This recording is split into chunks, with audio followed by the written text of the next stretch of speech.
దివ్యాంగులకు కేసీఆర్ 4000 ఇస్తాడు పెన్షను, మేము 6000 ఇస్తామని అన్నారా? ఇక చదువుకునే ఆడిపోరగాళ్ళకు స్కూటీలు కొనిస్తామని కొనిచ్చారా? అన్నారైతే అన్నారు కదా. విద్యార్థులకేమో విద్యా కార్డు ఇస్తామని, 5 లక్షల గ్యారంటీ కార్డు, బ్యాంక్ కార్డు ఇస్తామని. ఇట్లా ఎన్ని మాటలు చెప్పారు. ఇక ఉరుకురి ఒకరినికోడు ఉరుకురి 2 లక్షల లోన్ తెచ్చుకొని డిసెంబర్ 9 నాడే కథం, ఒక కలంపోడుతోనే కథం అన్నరా? మరి చేసిండ్రా? చెయ్యలే. ఇక వడ్లు కొంటే ఒక వడ్లు కాదు, ఆనాడు మనమే కొనుగోలు కేంద్రాలు పెట్టి కనీసం మద్దతు ధర వచ్చేటట్టుగా మొలకొచ్చినా తడిసిపోయినా రంగు మారినా రైతులు కాబట్టి మన బిడ్డలు కాబట్టి గవర్నమెంట్కు 500 కోట్లు నష్టం వచ్చినా సరే మొత్తం కొనురు రాని నేను చెప్పినా కొనిపించిన బాధ కాలే. వాళ్ళు ఏం చెప్పినారు? పబ్లిక్ను బోల్తా కొట్టేయడానికి మేము క్వింటాల్కి 500 బోనస్ ఇస్తాం, మక్కలకి ఇస్తాం, వడ్లకి ఇస్తాం, ప్రతి పంటకి ఇస్తాం చెప్పిండ్రా? ఇటువంటివి చెప్పుడే కాదు, వీటితోని ఇంకొక 420 హామీలు చెప్పినారు. వాళ్ళ నోటికి మొక్కాలి. కళ్యాణ లక్ష్మి కేసీఆర్ 1,00,000 రూపాయలు ఇస్తాడు, మేము వస్తే తులం బంగారం కూడా కల్పిస్తామండి అన్నారా? ఏమన్నా నత్తందా?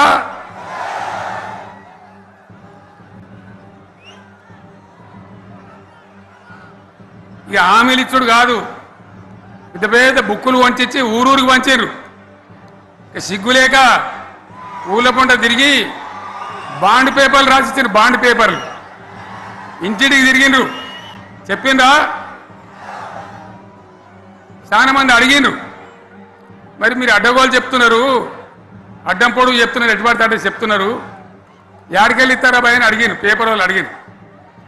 ఇప్పుడు ఆర్థిక మంత్రి ఉన్నాయన టీవీలలో చెప్పిండు, ఆయన ఇస్తాం, చేసి చూపిస్తాం, మాది పేద పార్టీ, 120 ఏళ్ళ అనుభవం ఉన్న పార్టీ, మమ్మల్ని మించిన సిపాయిలు లేరు అని ఒకటి జబ్బలు తరిచే, ఒకటి మెడలు తరిచే డైలాగులు కొట్టి మేము ఇచ్చేస్తామన్నారు. ఇచ్చిండ్రా? ఇయ్యలే. రుణమాఫీ చేయలే. మధ్యలో పార్లమెంట్ ఎలక్షన్ వచ్చినాయి. అప్పుడు నాకు కాలు ఇరిగింది, మెంటుకుంటున్నాం, మళ్ళీ నేను బయలుదేరిన. ఆ దెబ్బకి ఏం చేసిండ్రు? తెలంగాణలో ఎన్ని దేవుళ్ళు ఉన్నాయో అన్ని దేవుళ్ళ మీద ఒట్లు పెట్టుకున్నారు. పెట్టిండ్రా? బహిరంగ సభలలో ఆడిడ కూడా కాదు. ఇన్ని మాటలు చెప్పి ప్రజల్ని ఏమార్చింది. ఒక ఉచిత బస్ అని పెడితే అది జుట్లు పట్టుకొని కొట్టుకుంటానికి మనకత్తాను తప్ప ఏమనికి ఉపయోగపడ్డది లేదు. ఆ మహిళలే అంటారు మాకు ఎందుక ఉచిత బస్, దరిద్రం, మాకు అవసరమే లేదు అంటారు. అటువంటి ఒక్క పథకం పెట్టి ఇక ఇప్పుడు మళ్ళీ పెద్ద నోరు పెట్టుకొని వాళ్ళే మాట్లాడతారు. అంటే అంటే మాట్లాడతారు, అబద్ధాలు చెప్తారు. మాట్లాడితే బీఆర్ఎస్ వాళ్ళ మీద నింద, మాట్లాడితే కేసీఆర్ మీద నింద. ఇది ఒక అలవాటు చేసుకొని ఎవరికి నోరుంటే వాంతే లెక్క అనే పద్ధతిలో అడ్డమైన మాటలు మాట్లాడుతూ చాలా ఘోరంగా మోసం చేస్తూ ఉన్నారు. ఎట్లున్నదంటే కాంగ్రెస్ వాళ్ళు చెప్పింది, చాలా సిపాయిలం, మా అంత సిపాయి లేడంటే జనం నమ్మితిమి, ఆశపడ్డాం కదా, నమ్మి బోల్తా పడ్డాం కదా, గల్లంత అయినాం కదా. ఒక ఊళ్ళే మొలక నాట్లేసే టైం వస్తే అలుకుడు చేస్తాను, బడ్డాలుతాను, మొలకకి అలుకుడు చేస్తాం కదా, తుకాలు పోయేమా పెద్ద మొగోడని ఒకరిని పిలిచిరట. మొగోడని మొలకలుస్తానికి పిలిస్తే ఎలుక పిల్లని చూసి ఎల్లంకర పడ్డాడు. ఇక మా అంత సిపాయిలు లేరు, మేము తెచ్చే ఇస్తాం, 6 సందమామలు పెడతాం, 7 సూర్యులు పెడతాం అని నమ్మబలికి ప్రజలను దగా చేసి మంచిగున్న తెలంగాణ నాగం పట్టించి ఓట్లు వేయించుకొని ప్రజలను మోసం చేసిండ్రు, దగా చేసిండ్రు. ఈ మాట నిజం, మీ అందరికి తెలుసు. ఇవాళ ఏం మాట్లాడతారు? మమ్మల్ని ఎవరు నమ్ముతలేడు, మాకు అప్పు ఉడతలేదు, యాడికెళ్ళి తెచ్చేయాలి అని ఇప్పుడు మాట్లాడుతున్నాం.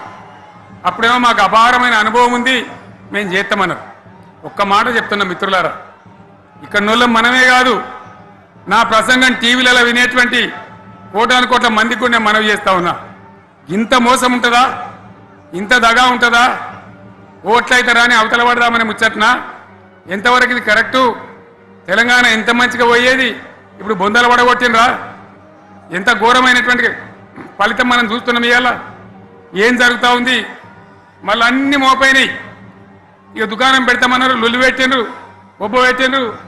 ఇక ఓట్లయినాక ఎత్తడు, తవ్వడు, మోయాడు.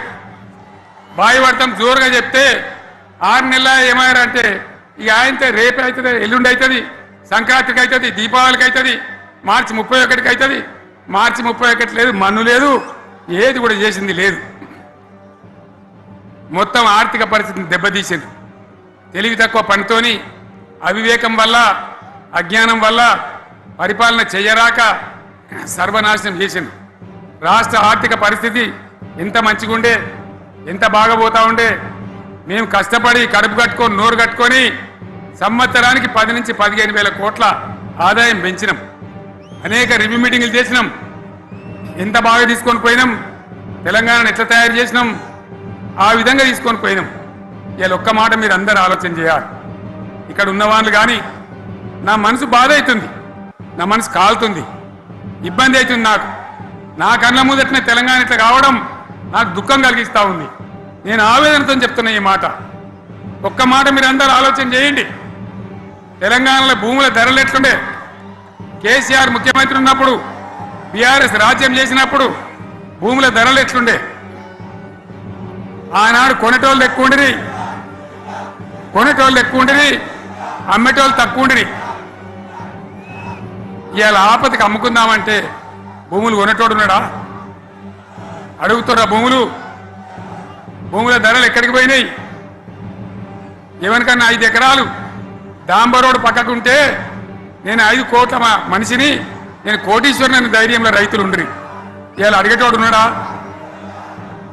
ఉన్నదా? ఒక్కటే ఏడాదిలో గింత గల్లంత అవుతుందా? కేసీఆర్ పక్కకు పోగానే ఇంత ఆగమవుతుందా? ఇంకో మాట నేను అడుగుతా ఉన్నా. కరెంటును 35 ఏళ్ళు బాధపడ్డాం. నా బావి కాడ కూడా మోటార్లు కాలినాయి. బీఆర్ఎస్ వచ్చినాక, నేను ముఖ్యమంత్రి అయినాక ఒక్కటే ఏడాది బావుల దాన్ని చక్కగా చేసి 24 గంటల కరెంటు ఇయ్యలే, నడవలే. రెప్పపాటు కూడా కరెంటు పోకుండా 24 గంటల కరెంటు తేలేదా? మరి మా అంత సిపాయి లేరంటే కేసీఆర్ మంచిగా ఇచ్చిన కరెంటు మీకెందుకు ఇయ్యే శాతం అయితే లేదు అని చెప్పి నేను అడుగుతా ఉన్నా. తెలంగాణ ప్రజల పక్షాన్ని అడుగుతా ఉన్నా. ఎందుకు ఇలా ప్రజల గోస ఉంచుకుంటా ఉన్నారు? మళ్ళా మోటార్లు కాలుతున్నాయి, ట్రాన్స్ఫార్మర్లు కాలుతున్నాయి, లంచాలు పెరుగుతున్నాయి. అది శాతం అయితే లేదా? మళ్ళీ ఇలా తెలంగాణ పోవన్నా మోటార్ పెట్టడానికి? ఏం దౌర్భాగ్యం ఇది! ఎటువంటి శని నెత్తి మీద పెట్టుకున్నాం మనం. మీరందరూ ఆలోచన చేయాలి. భూముల ధరలు ఎటుపోయినాయి, కరెంట్ ఎక్కడ ఎవడెత్తుకపోయా?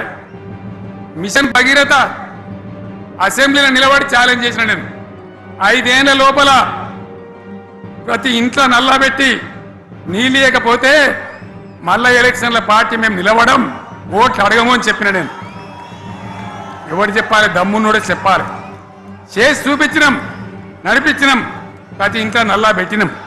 కృష్ణా గోదావరి నీళ్లు తెచ్చి ప్రతి ఇంటి ముందర దుంకిచ్చినాం. అది మీరందరూ దానికి సాక్ష్యం. ఇలాగా మంచినీళ్ళు కట్టిన ఇల్లు పెట్టినపోయి ఉన్న పథకం కేసీఆర్ ఆయమల్ని అయిపోయింది. ఇంకా మంచినీళ్ళు కూడా ఏ శాతం అయితే లేదా? మేము ఇంత సిపాయిలం అంత సిపాయిలం అని ఎగిరెగిరి దుంకితే మాట్లాడితే మంచినీళ్ళు ఇచ్చే కూడా శాతం అయితే లేదా?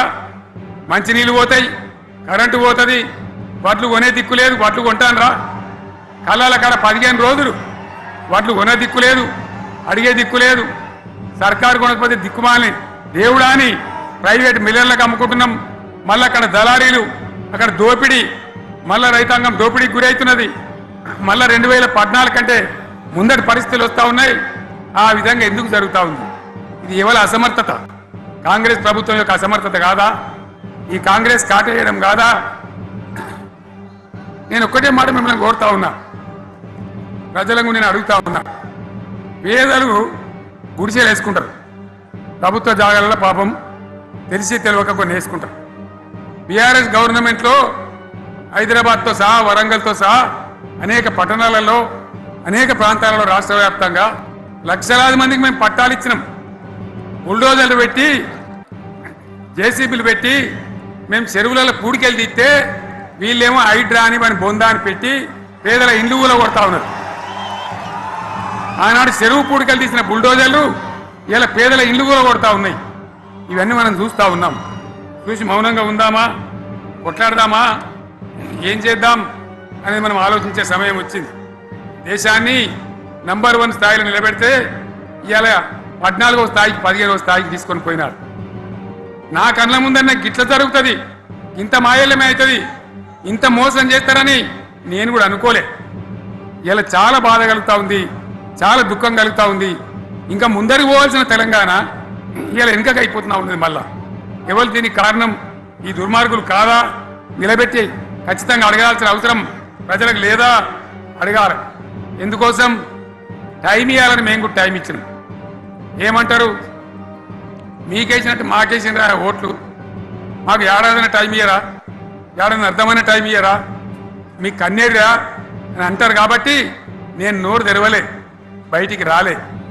కృష్ణా జలాల మీద గడబడి జరిగితే ఒక్కసారి అక్కడ నాయకులు తీర్కపోతే నల్లగొండలో పోయి ఒక గర్జన చేసి వచ్చినా కానీ నేను ఎక్కడ బయటికి రాలే, మాట్లాడలే. కానీ ఏడాది అర్థం అయిపోయింది, ఇంకేం పాడైంది? పువ్వు పుట్టంగానే పరిమళిస్తుంది అన్నట్టు ప్రభుత్వం కథ తెలియదా? ఇంకేమున్నా వీళ్ళకి టైం ఎక్కడిది? వీళ్ళు ఏం చేస్తారు? చివరి 6 నెలలు అయితే ఎలక్షన్ అయినా దీనికి ఉన్న టైమే 2.5 ఏళ్ళు. ఈ 2.5 ఏళ్లలో వీళ్ళు చేస్తారు, మనం బతికి ముందల పడతామా? అందుకోసం ప్రజానీకం, మేధావులు, తెలంగాణ ప్రజలు దయచేసి అందరూ ఆలోచన చేయాలి. ప్రతి వాళ్ళు కూడా ఆలోచన చేసి దీనికి పరిష్కారం ఏందో కనుక్కోవాలి. మేధావితో పనిచేయాలి, ఆవేశంతో కాదు.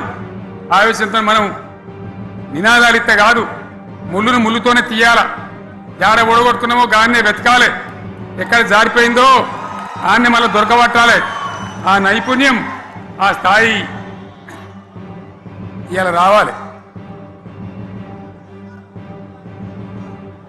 మళ్ళీ ఇప్పుడు ఏం చేస్తారు? మాట్లాడితే బీఆర్ఎస్ మీద బదనం, ఇక వశమైతే లేదు రాని భూములు అమ్మకానికి పెడతామంటు. అమ్మచ్చు, అత్యవసరమైతే కొన్ని అమ్మచ్చు. ప్రజలకు అవసరం లేని ఉంటే, విలువ వచ్చేది ఉంటే, ప్రజల పనుల కోసం కొన్ని అమ్మచ్చు.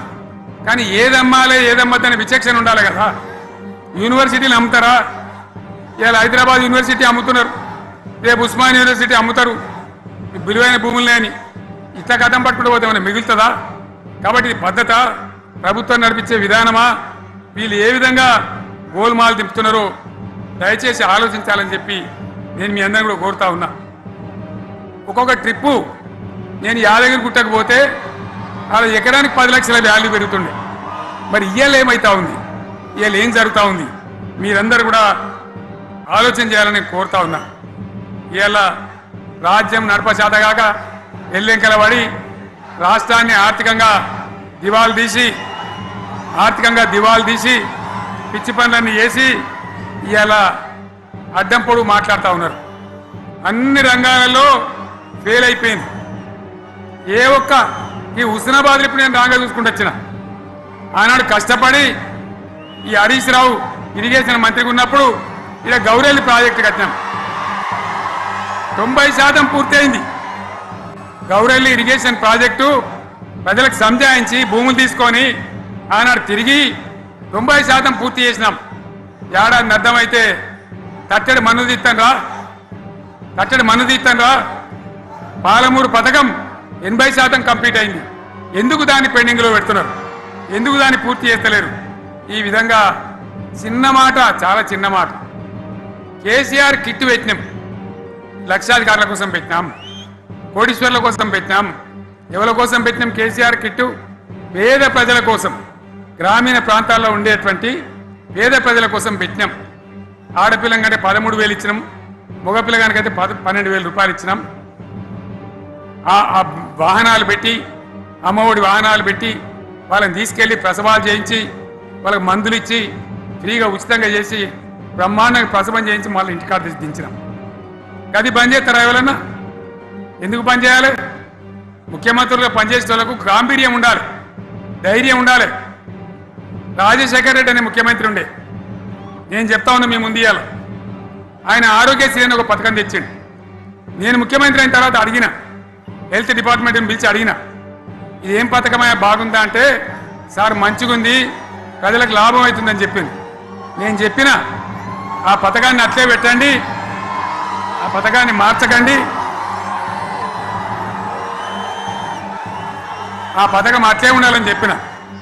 అక్కడ చెప్పడం కాదు, నేను అసెంబ్లీలో చెప్పిన, ఇది మా స్కీమ్ కాదు, కాంగ్రెస్ గవర్నమెంట్ ప్రారంభించింది, దాని పేరు కూడా మేము మారుస్తలేం, కానీ కొనసాగించాలని చెప్పినాం, కొనసాగించినాం. అది మీ అందరికి తెలుసు. ఇలా వీళ్ళు కేసీఆర్ ఆనవాళ్ళు లేకుండా చేస్తాం, కేసీఆర్ ముచ్చట లేకుండా చేస్తారా? ఇవాళ మనం కూడా సభ పెట్టుకుంటే ఎన్ని అడ్డంకులు దానికి. ప్రైవేట్ స్కూళ్ళు బస్సులు ఇస్తే వాళ్ళకు నోటీసులు ఇవ్వడం, అడుగడుగున ఆర్టీఏ అధికారులను పెట్టి పోలీసులను పెట్టి ట్రాఫిక్లు జామ్ చేయడం. ఇప్పుడు కూడా సభకు రావాల్సిన వాళ్ళు 1,50,000 మంది బయటనే ఆగిపోయింది. ఇటు హనుమకొండ దిక్కు, అటు హుజరాబాద్ దిక్కు, ఇటు సిద్దిపేట దిక్కు 3 రోడ్ల మీద కూడా జాముల్ని.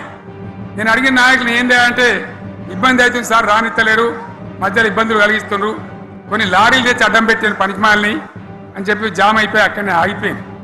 నేను అన్న ఇంకో అర్ధగంట ఆగి మాట్లాడదామంటే మా వాళ్ళంతా ఉండి, లేదు మనోళ్ళు దూరం పోవాలి, ఇక రాని వాళ్ళు ఎట్లా అందరూ మనం మాట్లాడి సభ ముగించాలని చెప్తే నేను వేదిక మీదకి వచ్చిన. ఇన్ని అడ్డంకులు, ఇంత కడుపు ఆపుతారా? బీఆర్ఎస్ సభలను ఆపుతారా? ఈ ప్రపంచనాన్ని ఎవడాపుతాడు? ఆగబడితే ఆగుతుందా? నేను ఒక్క మాట పోలీసు మిత్రులకు మనవి చేస్తా ఉన్నా, ప్రజాస్వామ్యంలో ప్రజలకు అడిగే హక్కు ఉంటుంది, తప్పకుండా అడుగుతారు ప్రజలు. ఈ అడిగే హక్కును సోషల్ మీడియాలో బీఆర్ఎస్కు సోషల్ మీడియా వారియర్స్ ఉన్నారు, వాళ్ళు బ్రహ్మాండంగా పనిచేస్తున్నారు, ఖచ్చితంగా అడుగుతున్నారు ప్రజల తరఫున. ఇంత అన్యాయం జరుగుతుంటే చూడలేక సోషల్ మీడియాలో పనిచేసే తెలంగాణ బిడ్డలు ఇది ఏమన్యాయమే ఎట్లా అని చెప్పి ప్రభుత్వాన్ని ప్రశ్నిస్తూ ఉన్నారు, ప్రజలకు మద్దతుగా నిలబడతా ఉన్నారు. వాళ్ళ మీద కేసులు, వాళ్ళని పట్టుకపోవడు. పోలీస్ సోదరులను నేను అడుగుతా ఉన్నా, మీరెందుకు దునుకులాడుతుండ్రే? మీకేమక్కడ వచ్చింది? మీకొక్కటి చెప్తున్నా నేను, గ్యారంటీగా పోలీసు మిత్రులారా, ఇవాళ పోయి రాత్రి మీ డైరీలలో రాసుకోండి, మీ డైరీలలో రాసి పెట్టుకోండి. 100కు 100% ఇలా తెలంగాణ చెలరేగిన పరిస్థితికి మళ్ళా వచ్చేది బీఆర్ఎస్ గవర్నమెంటే. అది ఎవరు కూడా ఆపలేడు, అది ఎవరి తరం కాదు, ఎవరి వశం కాదు. మీకు తెలియదా? మీరు పోలీసు ఉద్యోగాలు చేస్తున్నారు, మీరు చదువుకోలేదా? మీకు కూడా విజ్ఞానం ఉంది కదా? వీళ్ళు దొంగ వాగ్దానాలు చేయలేదా? ప్రజలను మోసం చేయలేదా? ప్రజాస్వామ్యంలో ప్రజలకు అడిగే హక్కు లేదా? మీరెందుకు కేసులు పెడుతున్నారు? నాకు అర్థం కాదు. మీరెందుకు దునుకులాడుతున్నారు? మీరెందుకు బలైతారు? రేపు మీకు రాజకీయాలు ఎందుకు? మీ డ్యూటీ మీరు చేయండి. మేము బీఆర్ఎస్ ఎప్పుడు శాసనాన్ని ఉల్లంఘించాం, చట్టాలను ఉల్లంఘించాం. అయినా నేను ఒక్క